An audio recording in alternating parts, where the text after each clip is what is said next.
All right, guys, welcome back to another episode to the Show We Go Baseball podcast. Today's episode, we have another Red Sox minor leaguer. We got Drew Ehrhard. And for those of you who might not know Drew, it's his second time appearance on the show, but he did spend the year split between Greenville and Portland. And I am going to dive in a little bit into your Portland experience because I feel like it was not a surprise, but just like you were taking a peek at the box score every time I was kind of looking at games in Portland once you got up there. So, Drew, I like to throw like a little layup to guys is the first question here. But I know you told me off air you're back home, but how has the off season been treating you so far? It's been going great, man. I've been able to spend a lot of time with the family, which has been huge. Going through that first full professional season, you really kind of get a taste about how long the season can be. You start to miss home once you kind of get into it, and now that I'm back home, I'm going to try and soak in every minute of being around friends and family around here to kind of help me carry into next season. I'm gonna get it out of the way at the beginning, because I was just taking a peek at the year you had, and it's very interesting because for in April, May, June, and July, you'd only appeared in one game each month, so 4 games over the 4 months, and then you get to August and you had 17 games, put up an 821 OPS, and obviously you were in the lineup more. Um, can you just like walk me through, I guess, your season this year and I guess what kind of transpired and how you ended up in the situation you did? Yeah, I mean, like you said, it was a roller coaster of a year. Obviously, first and foremost, just blessed to be a part of it. It's been an amazing experience so far, amazing organization, great people. But yeah, I mean, I remember when I first signed, like, was kind of told I was free agent signed. They were like, "Hey, man, it's kind of getting the foot in the door, which is all I've ever asked for." They were just kind of getting me in there. There was no real like guaranteed playing time or anything, but they kind of liked what I brought to the table, and they wanted to bring me on and just kind of see how things went. And I told them that was all I ever wanted. I wanted to live the dream, play professional baseball. So I got to finish last year in Greenville, which was amazing. And going into spring training, that was the goal. I kind of wanted to at least start there. Felt really good in spring training. Ended up in Greenville, which I was super happy about. And then, yeah, like you said, it was pretty much a game a month that first season. And then every time I was put in, good things seemed to happen. I think I had a home run, a double, and a home run in the 3 games that I played in Greenville. It was awesome. And I mean, I was talking to Iggy a lot, and Iggy was just kind of saying, "Be ready." And that's it's kind of the mentality I carried through the entire year. Like you said, I would go from not playing to then I had a 2 week stretch in Portland where I was playing a ton. I just always wanted to be ready, man. I knew I wasn't going to always get the most opportunities, but when I got them, I wanted to make sure I made the most of them. So that's kind of what I did, and yeah, I just was really trying my best to stay ready during the when you get to the clubhouse about 1 o'clock every day, and game time isn't till 6. I knew my time to put in my work and get my real reps in was in that time, and then 6 o'clock, 7 o'clock hit game time. Then it's just be ready for it. So hitting has always been your calling card. Obviously, when you left University of Tampa, you were third all time in D2. I'm not sure if that if that's still the case. I don't know if anybody passed you or anything. But when you left Tampa, you were in the top three there. So I feel like hitting's always been something that you've excelled at and that you've shown that you can do it, even at a high level at Tampa. So, um, what was it about getting into the games there in Double A? Like, obviously, in Portland, once you're up there, it's like, it's with you just not playing very much in High A, and then going to Double A and doing what you did. It's pretty impressive. So, what did you notice about the competition and I guess just being in the batter's box in Double A? Yeah, I mean, you get to Double A and there's some serious arms. I mean, guys are throwing cheese, and then on top of that, which is what I really found out quick, is not only are they able to have a lot on their fastball, but they have a lot of off speed stuff that they can go to it at any point in the count. That's really the biggest change. Like even I'd get in at bat and I'd get to 2-0. I'd spit on some great pitches. I'm like, okay, I think I earned my fastball here. No, you don't get that anymore. It's they're gonna go with what they believe, what they want in any count, no matter what. It's not oh, I earned this. I earned to get a fastball here. I deserve to get a fastball here. No, man, they're gonna go at you with your best stuff, no matter the count, no matter what. They're gonna trust it, and it was a big transition to have. I mean, I was used to, like, oh man, I just spit on two great off-speed pitches in the dirt. I feel like he's going to go back to the fastball here, and then here comes another one, boom, and then he lands that breaking ball right on the corner. It's like, oh, well, all right, now that kind of really changes things. So it's really just, I mean, you got to take it a pitch at a time and realize that no matter what level you're at, the guy's got to throw the ball over the plate. And when he does that, hopefully, kind of work. They're going to make great pitches, and you just got to really pray for that mistake to happen. And when you do get that mistake, you can't miss it. So something struck out to me that I did want to follow up on that. Um, we had Nick Sogard on this podcast a couple days ago, and he made his MLB debut this year. And there was times though, whenever he did get up there, that he sat for 2 straight weeks, did not step foot in the batter's box for 2 straight weeks. He was a defensive replacement in the game, never got an at bat for 2 weeks, and it seems that guys need reps to, and you consistently see the ball in the box, and obviously, like, your timing, everything. So for you to be able to do what you did, only being in 4 games in 4 months and then appearing in 17 the next, how are you ready for that? Like, how does one like get themselves in a position to be like, okay, this is probably my first chance of the season of extended playing time. I need to capitalize. Yeah, no, absolutely. I kind of credit it to two big things. One of the things is just taking the training uh, before the game starts like very serious. Like it's really easy, especially when you get in the dog days of summer and the back half of the season. It's like, oh man, I gotta go through all the cage work again and then go hit on the field or whatever. But like for me, I mean, I have to take that time really seriously. I have to put myself in a position to where, like, especially like towards the back half of our hitting that day, I'm like, okay, like, dude, you're in the box right now. Like this is your game rep. And I actually do the same thing with my catching in the bullpen. I wasn't really a catcher in college, and I'm learning the position.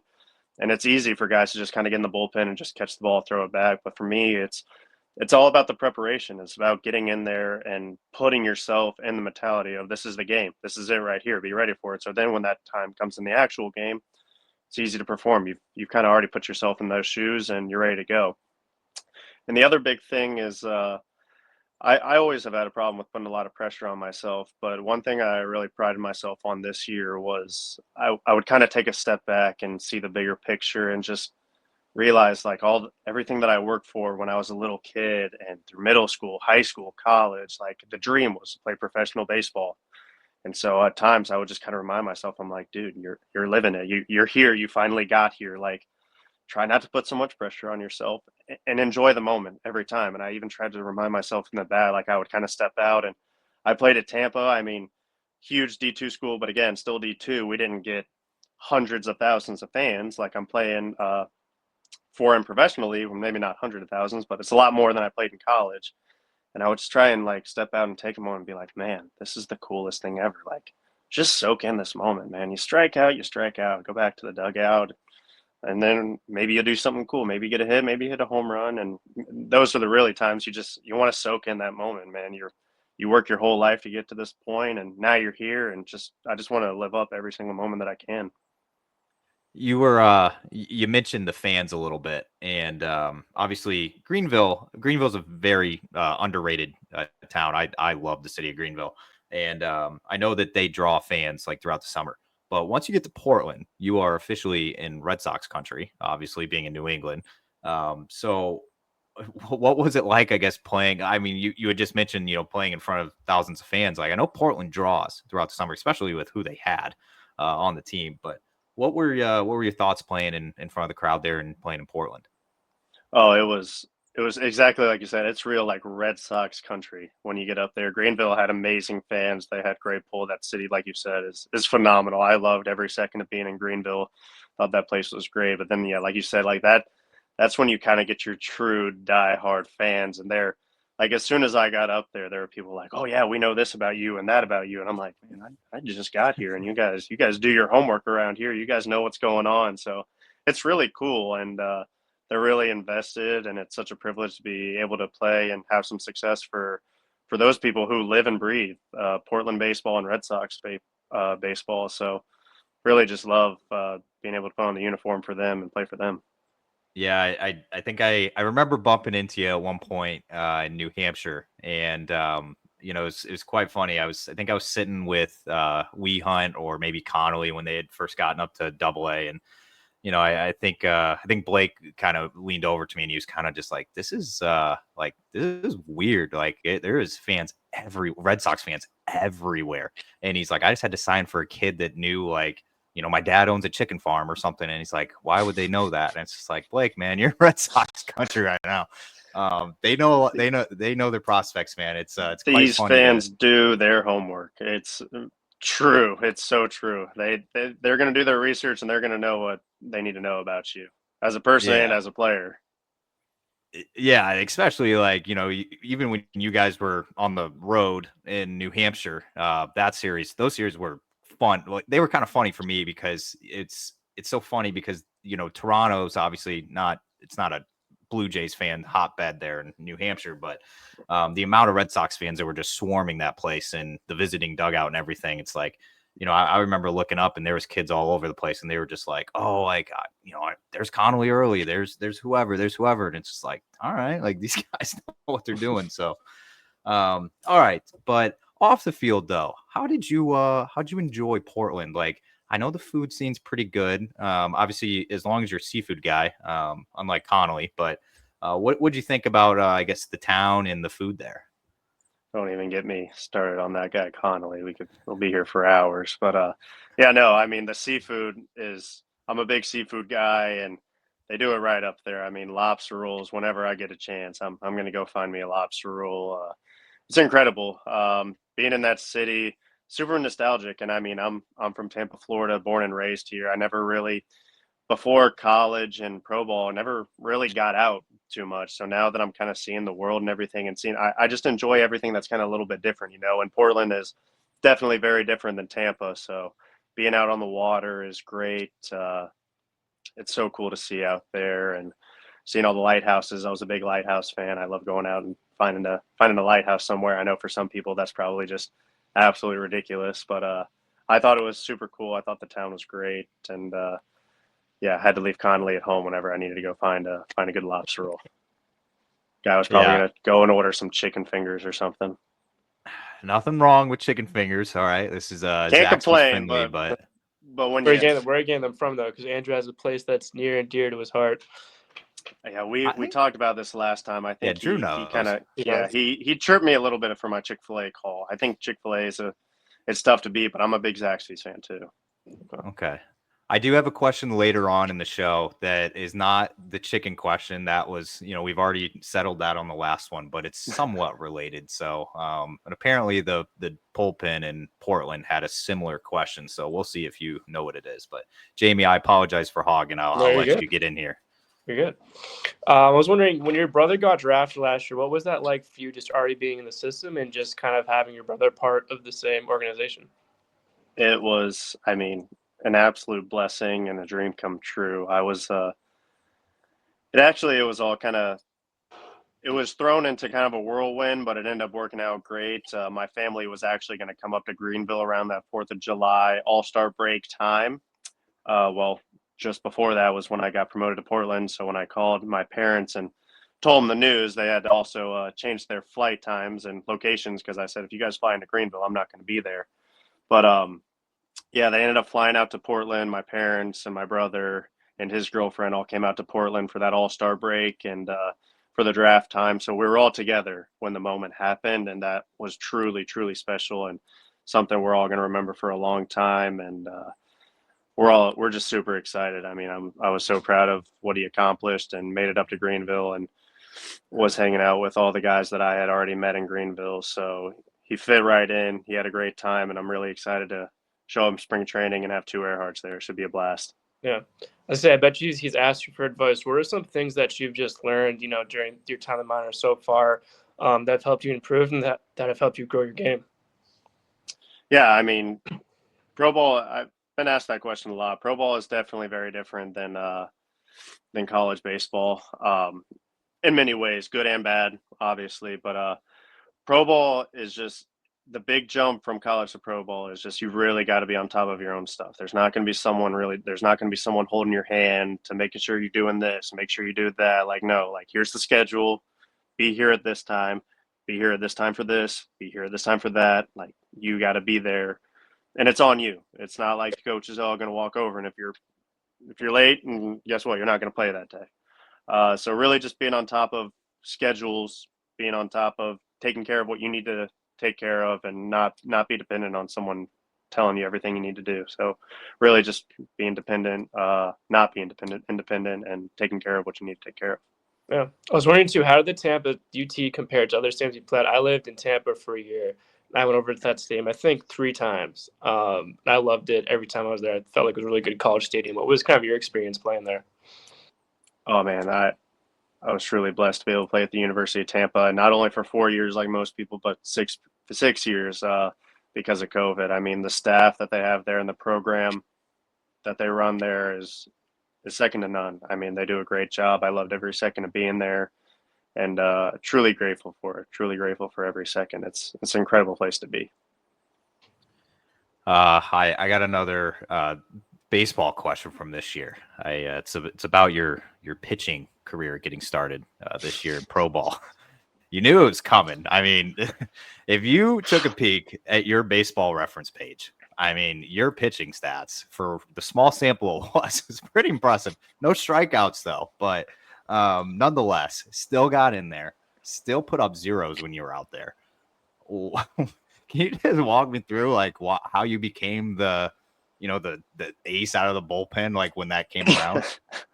Yeah. So we were in, I think it was Wilmington when it happened. And the night before my first outing, I remember they sent Seamus down. I was in the bullpen, obviously.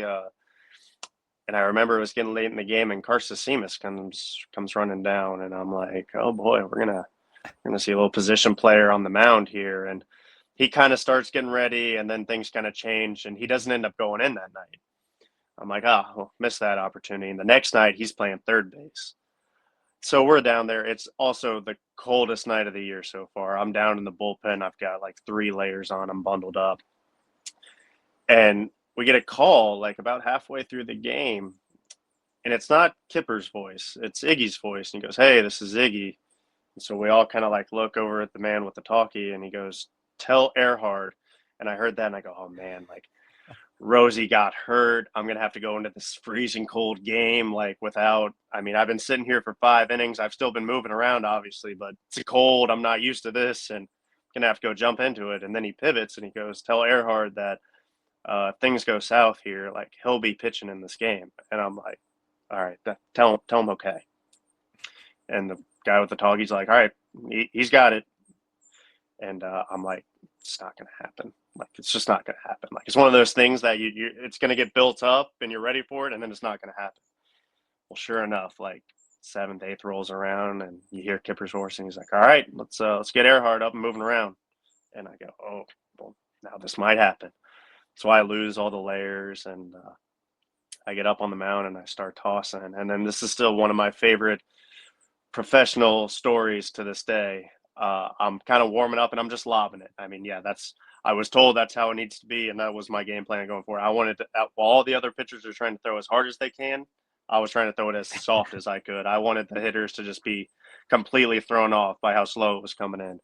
So I'm warming up, and I'm throwing them good. And Cade Feeney is the one standing there right next to me. He's kind of like making sure I'm getting myself ready.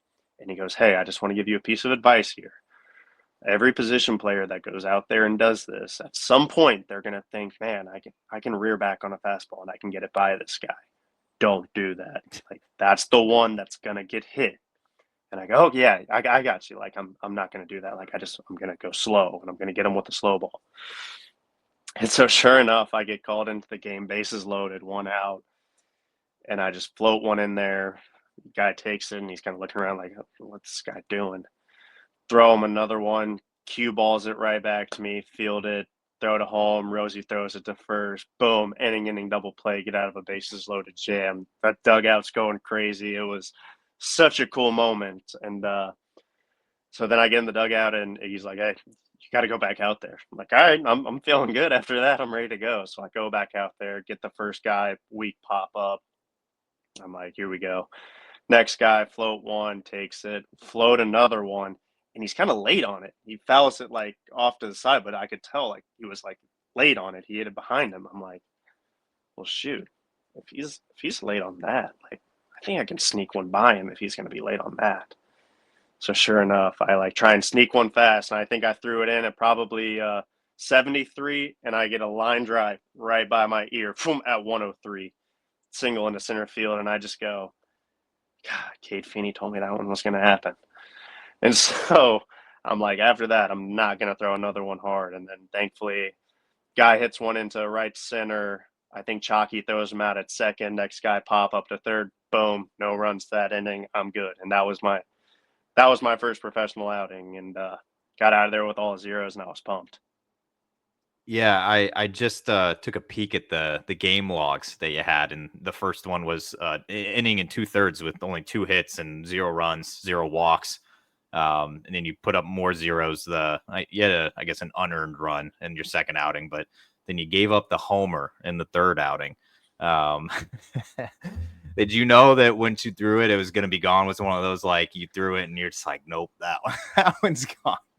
I go back and I watch the video so many times because it is so funny. I do the just one bad thing that a pitcher can never do. I throw it and the guy hits it, and I point up, telling my outfielder, "Hey, pop up." And if you go back and watch the video, you just see me, and I'm pointing and I'm looking, and then I see it go out, and it's just, oh, dang it.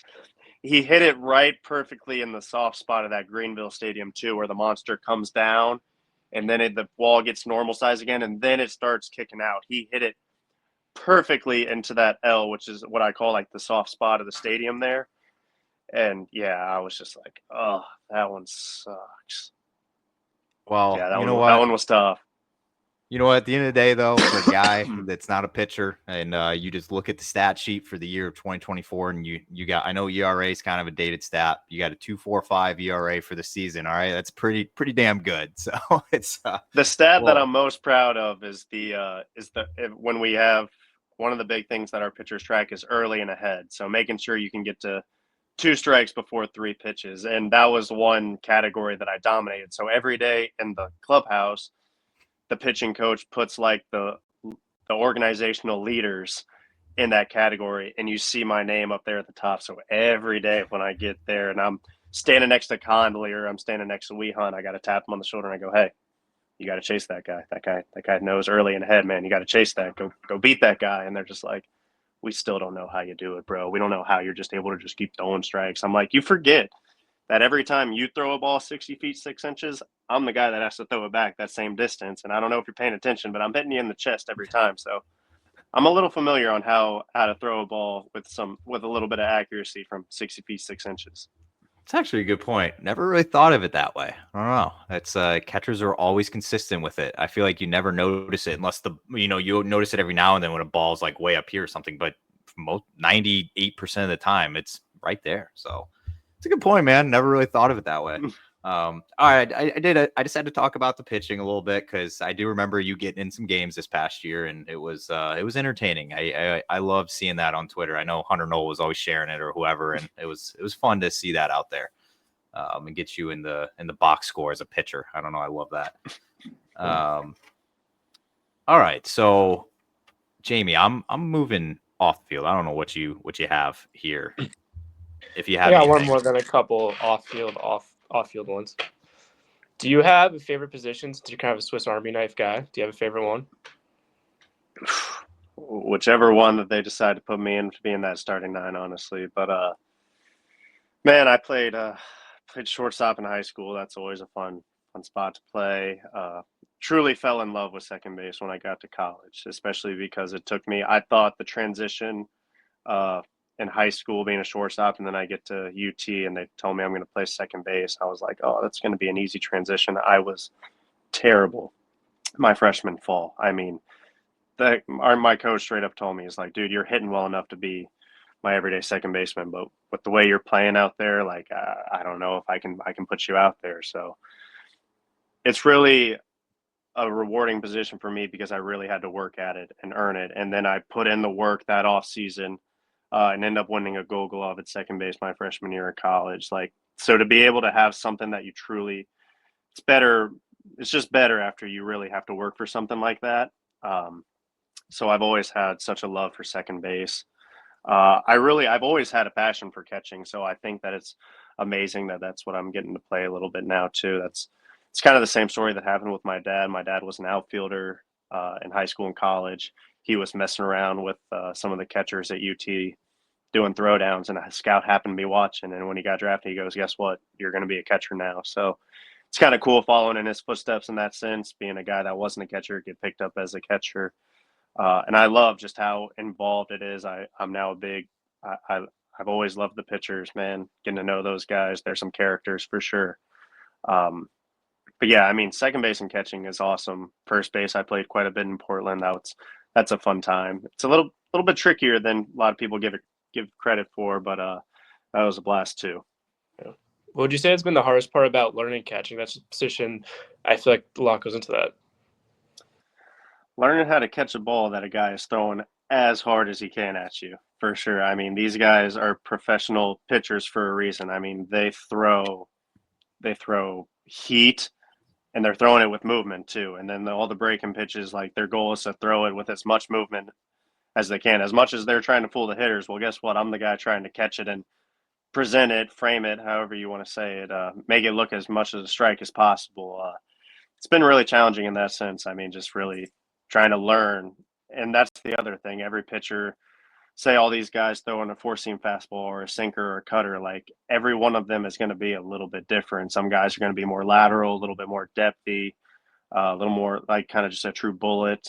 Just really kind of having to learn every single pitcher uniquely, and then being able to attack a game plan based on each individual pitcher that you get out there. So really just trying to learn them all and remember them all, and then just try and use their strengths to the best of our knowledge.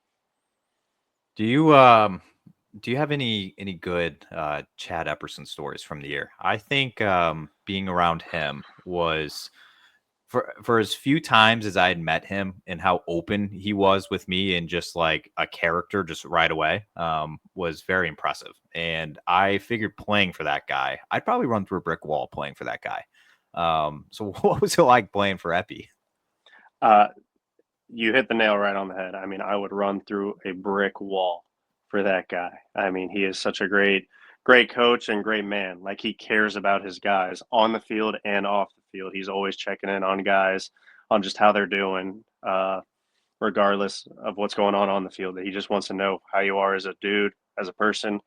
And he's great. I think the one thing that really like jumps to mind that always just kind of makes me kind of laugh is like, he's a very big, strong guy. He can be a little bit of an intimidating presence. Oh, yeah. Sometimes. I mean, yeah, he's a big, you get what I'm trying to say. He's a real masculine guy. Yet anytime a dude has a birthday, he's bringing out a birthday cake every single time. You just see this big old Epi walking in, and he's carrying a funfetti birthday cake into the locker room and having us all sing happy birthday every time. I'm just like, this is something. Yeah. But again, it just kind of attributes to, man, he just cares about his dudes on and off the field. If a guy's got a birthday and he realizes that most of us are away from home and our families, then he wants to make sure that we're celebrated on our birthdays and that we're cared for. He's great, man. He's a really, really great guy.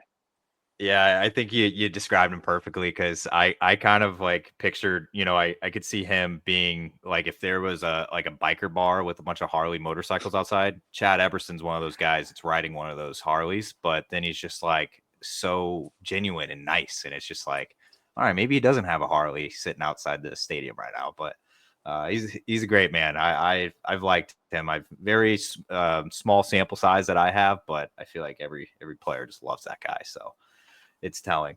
All right. So I want to figure out here. There's a possibility you're on the opening day roster in Portland as we start 2025. Have you embraced yet just how cold it's going to be? And from a guy that's a Florida guy, And I know you kind of talked about like, oh yeah, a little chilly up there. I know towards the end of the year it got a little probably a little cold in Portland and New Hampshire and all that area, but early April in Portland, Maine, there's snow on the ground. As this year it got snowed out opening day in Portland. Are you prepared for this, and how are you going to adjust to that? I do not think I am prepared, and I'm not sure how I am supposed to prepare for that. I do know that I'm going up to Iowa for Thanksgiving, and I was told that it's going to be in the 20s there with some potential snow. Still never seen snow.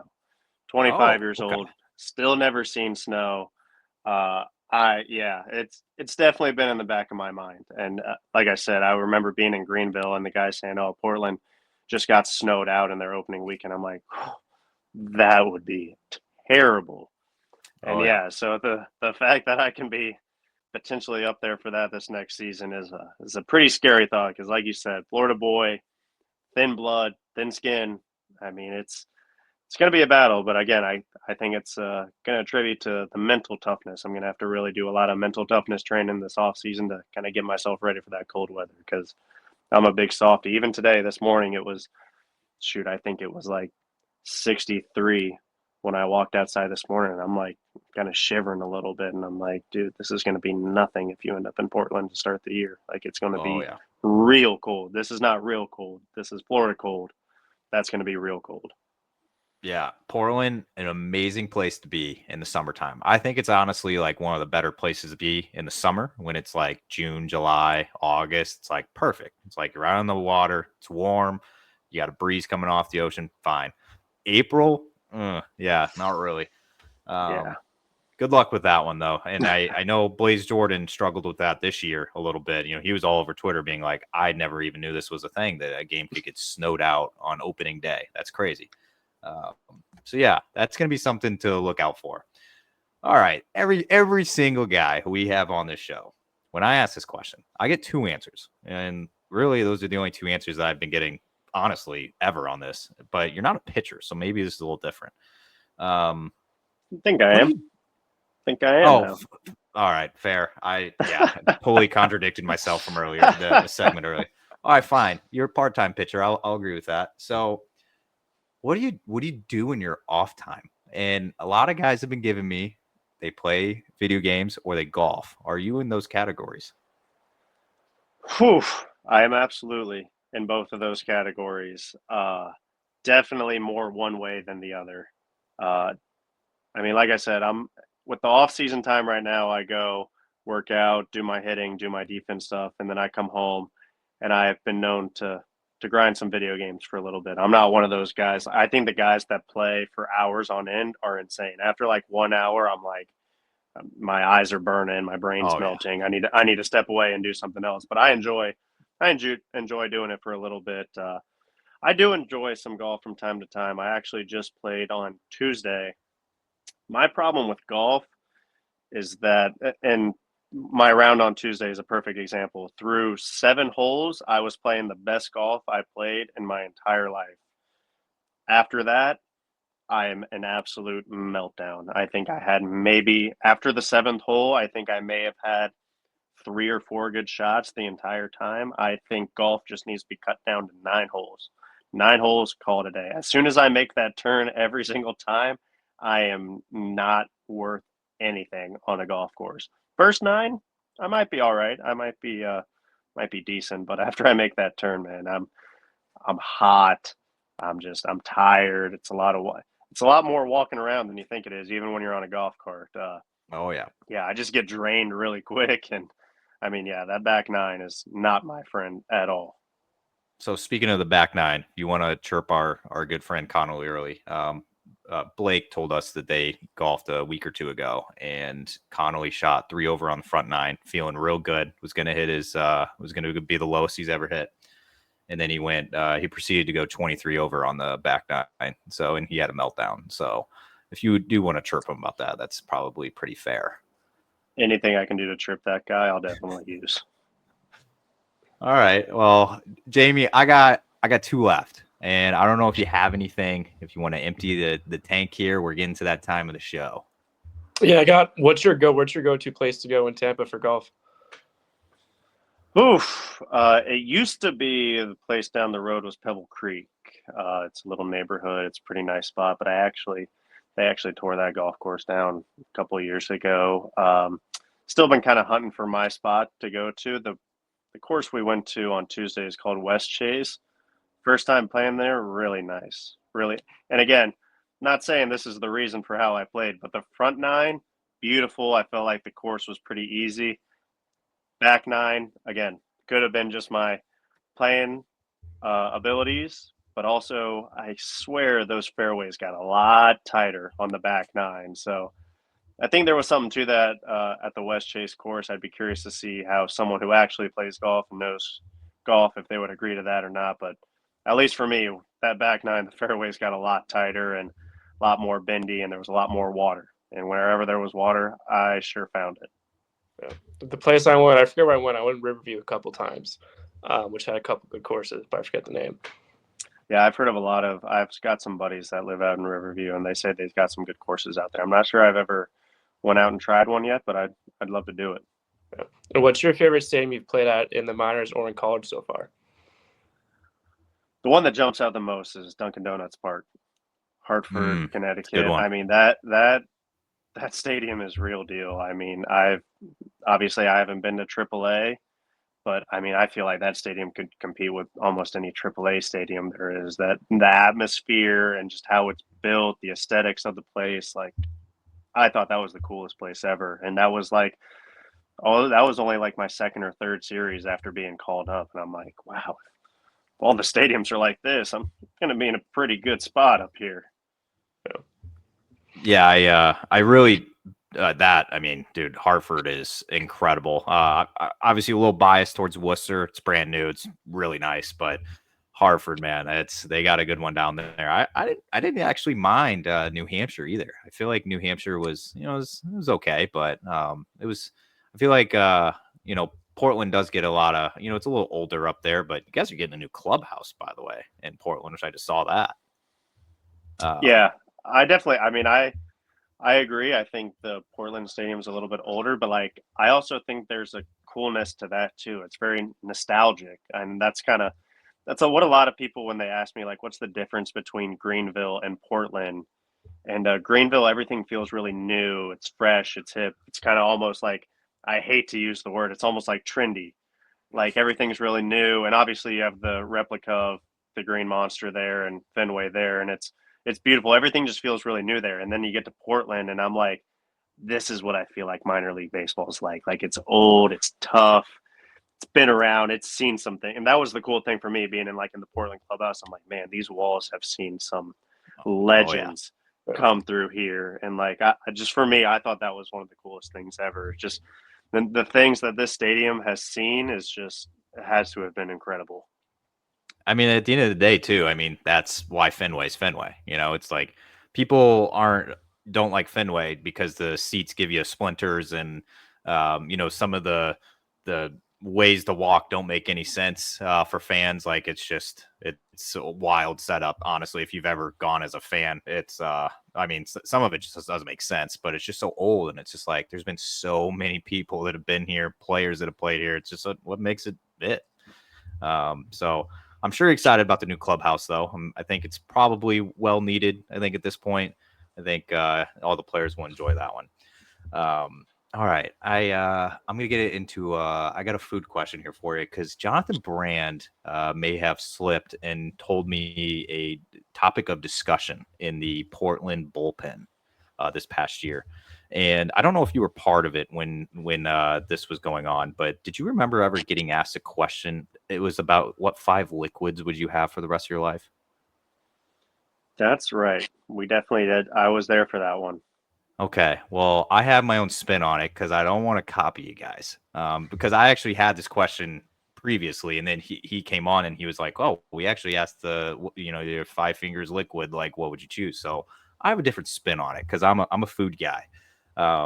Specifically a fast food like chain guy. I appreciate those. After living in New England for the last 3 years, there's 0 chains anywhere. Like it's crazy. I don't know how people survive. So let's just say I'm only gonna give you 3 of your fingers, and you can only pick 3 different sauces for the rest of your life. and you can only have the sauces that's it. It's only those 3 sauces. What are you choosing? 3 sauces. I'm gonna go. I mean, we're getting pretty specific here, aren't we? Oh yeah, I've gotten I'm gonna go. Wingstop Ranch like 10 times. If you don't say Chick-fil-A sauce in there, I think you're crazy. I think Chick-fil-A sauce is gonna be one. Um, I'm a big fan of a PDQ honey mustard. Big PDQ Ooh. honey mustard fan. Um, and then I'm really going to go out there. They're all going to be kind of the same, but this one puts a little bit different spin on it. I'm going to go yum yum sauce. I mean, you can put yum yum sauce on just about anything, and it's going to taste good. Okay. It's pretty versatile, I feel like. Absolutely. Yeah. Don't tell Zaxby's, but I'm going to cheat on them and go to PDQ when I'm in the fort in February. It's a given. Underrated. Oh, it's a given. I have to. But what can you just for fun, what were the 5 liquids you chose? Water. Yep. Blue Powerade. Oh. I've gone in the wrong, and everyone that knows me is going to know this. One of my biggest vices is soda. So like Coke is going to be number 1 main finger. Coke, water, Blue Powerade, probably some chocolate milk in there. Man, what did I pick for my 5th finger? I know those 4 were like, right. Oh, that's not even a question. Sweet tea. True man of the tea South. guy. Yeah, true man of the South for sure. Sweet tea. I can't believe I almost let that one slip. So I'm assuming that you're a little upset once you got up to Portland and you realized that sweet tea is not a thing. That's always the biggest thing that I run into, like when I'm up north for any reason. I'm like, oh man, a sweet tea would be great right now, and they're just like, that's not. You ain't gonna find that up here, man. And I'm like, oh, that's just crazy to me. Yep. All right, I got one question left, and we'll let you slide here. I know your co-host down there with you. I think wants your attention and ready to get moving. So, got one question left, and it's I'm a big proponent on speaking things into existence, and I like just keep saying something until it happens. And I always think that other people are like that too. Maybe not. I don't know, but let's just say it's November 21st of 2025.